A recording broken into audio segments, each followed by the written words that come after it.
डिलेक्ट झालं तर तुम्हाला डबल आणखीन दंड बसू शकते मग. हो का? असं बरोबर काय करा, चेहरे दिसले पाहिजे सगळ्याचे. हा. आज आपल्यासोबत Sanjay Ambhore sir, social worker, हे पारधी समाजाच्या नेहमी मदतीला असतात आणि आज त्यांच्याकडून यांच्यावर जे आजपर्यंत अन्याय झाले त्या अन्यायाच्या संदर्भात आपण जाणून घेणार आहोत. संजय सर. मी संजय भाऊ अंभोरे, बिगर सातबारा संघटनेचा वाशिम जिल्हा अध्यक्ष आहे.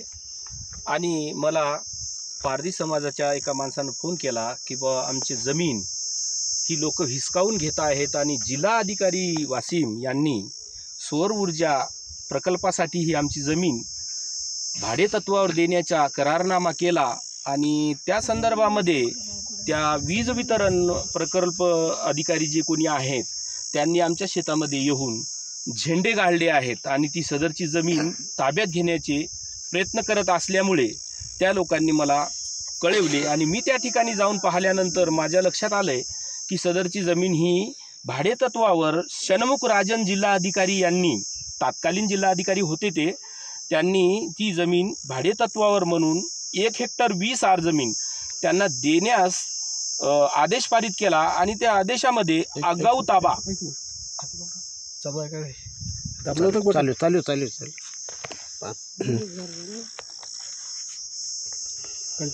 आगाऊ ताबा देण्यास या पारधी लोक जे आहेत हे वननिवासी आहेत. यांच्याकडे कुठे राहण्याचं साधन नाही, कुठे घर नाही, बेघर लोक आहेत. म्हणून त्यांनी काय केलंय की सर्वे नंबर 204 व 207 हा मौजे सोनखास येथील ई क्लास सर्वे नंबर आहेत आणि त्या ई क्लास सर्वे नंबरची जी जमीन आहे ती जमीन या लोकांनी सन 1978 ते 79, 80, 90, 89 तात्कालीन तोपर्यंत जोपर्यंत त्यांच्या ताब्यात आहे तेव्हापासून आजपर्यंत कंटिन्यू महसूल शासनाने त्यांना दंड आकारण्यात आलेले आहेत. अनेक प्रकारचे खटले दाखल करण्यात आले आहेत गावकऱ्याच्या वतीने की बा सदरील जमीन ही हटवण्याचे प्रयत्न त्यांनी केलेले आहेत आणि त्यावेळेस सुद्धाही पारधी समाजाच्या लोकांनी जमीन सोडलेली नाही. त्या कांडकारस्थानामध्ये या पारधी समाजाचे, आदिवासींचे गोरगरीब लोक 2 मारल्या गेलेले आहेत. ही प्रकरणं कोर्टामध्ये सादर झाले आणि गावकऱ्यांनी त्यांचा म्हणजे चतुरपणा दाखवून या लोकांकडून ते प्रकरणं आपसात करून घेतले आणि आम्ही तुम्हाला जमीन देतो, आता तुमच्या संग आम्ही कधीच भांडणं करणार नाही किंवा वाद घालणार नाही असं समजून सांगून या लोकांनी ते प्रकरणं मिटवले.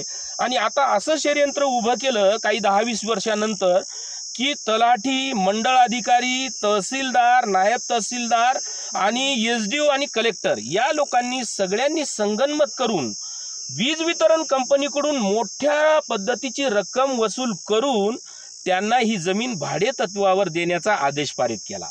परंतु तो आदेश पारित करताना कुठल्याही अतिक्रमण धारकाला नोटीस देण्यात आलेली नाही किंवा त्यांना माहिती सुद्धा नाही. म्हणजे हे सर्व प्रकरण कागदोपत्री तयार करण्यात आलेले नाही. कोणताही अधिकारी स्पॉटवर आला नाही. भूमी अभिलेखनं नकाशा तयार केला तेव्हा स्पॉटवर कुठेही झेंडा लावायला तो आलेला नाही. हा भूमी अभिलेख कार्यालयामध्येच गावकऱ्याच्या सांगण्यावरून, कलेक्टरच्या सांगण्यावरून यांनी तो नकाशा तयार केला आणि ते सगळ्या कागदपत्राची पूर्तता ती विद्यमान तहसीलदार नप्ते साहेबाकडे करण्यात आली आणि नप्ते साहेबांनी हा पूर्ण प्रकरण तयार करून जिल्हा अधिकारी यांच्याकडे पाठवण्यात आले आणि त्याच्यात आदेश पारित केला. तो आदेश पारित करून 15 महिने झाले तरी या पारधी आदिवासी लोकांना आजपर्यंत ते माहीत नव्हतं. परंतु वीज वितरण कंपनीचे लोक एकदम येऊन या शेतामध्ये झेंडे गाडण्याचे प्रयत्न केले तेव्हा यांच्या लक्षात आलं की बा हे काय चालू आहे. मग त्या लोकांनी सांगितलं की बाबा ही जमीन आम्ही आता भाडेतत्वावर घेतलेली आहे. बरं, मुद्दा असा आहे की महाराष्ट्र शासनाला विद्यमान महाराष्ट्र शासन यावर कोणत्या पद्धतीने आता कार्यवाही करतंय आणि काय करतंय. आता महाराष्ट्र शासनाच्या महसूल अधिनियमचा नियम आहे की कोणतीही जमीन जर भाडेतत्वावर दिली असेल तर त्या जमिनीचा महसूल वसूल करून घेतला पाहिजे. मग कोटी हो, 1.5 कोटी हो, 5 कोटी हो, जे काही ठरत असत त्या पद्धतीने ते पैसे त्या वीज वितरण कंपनीने शासनाकडे भरले पाहिजे. पण तसं काहीही झालेलं नाही. आम्ही संपूर्ण केसची नक्कल काढलेली आहे. त्यात कुठेही शासनाचा रुपया भरलेला नाही या कंपनीनं. म्हणजे हा गंड्यागोळ जे चालू आहे हा सावळा गोंधळ करत आहेत हे कलेक्टर हे मिळून, आणि या पारधी लोकांना इथून हटवण्याचे प्रयत्न करत आहेत आणि ती जमीन आपल्या खिशात घालण्याचे प्रयत्न करत आहेत. तशा अशा लोकांवर विद्यमान आजचे जे सरकारचे महसूल मंत्री आहेत त्यांनी यांच्यावर त्वरित कार्यवाही करून यांना निलंबित करण्यात यावे असं मी बिगर सातबारा संघटनेच्या वतीने मी आज या जिल्हा अधिकारी षण्मुख राजांचा निषेध करतो. आणि असा अधिकारी कुठेही जाईल तर ते फक्त त्याचीच प्रॉपर्टी जमा करेल, हा कोणाचा फायदा करू शकत नाही. आणि या पारधी समाजाच्या वतीने सांगतो की जर या लोकांची जमीन गेली तर या महाराष्ट्रभर पारध्यांचं आंदोलन उभं करण्याची आज मी तुम्हाला गवाही देतो. आणि या पारधी समाजावर जो काही अन्याय झालेला आहे आजपर्यंत शासनाने त्याला मदत करायला हवी होती, पण शासनाने मदत न करता उलट त्याच्यावर अन्याय केलेला आहे. अशामुळं लोक आतंकवादी घडत आहेत. आज जर नक्षलवादी भाग जर तयार झाला असेल तर तो अशा अन्यायामुळे झालेला आहे. आणि हा विदर्भ नक्षलवादी होऊ नये म्हणून माननीय मुख्यमंत्र्यांनी याची दखल घ्यावी एवढी मी महसूल मंत्री मुख्यमंत्री यांना विनंती करतो. आपण माहिती दिल्याबद्दल आपले धन्यवाद.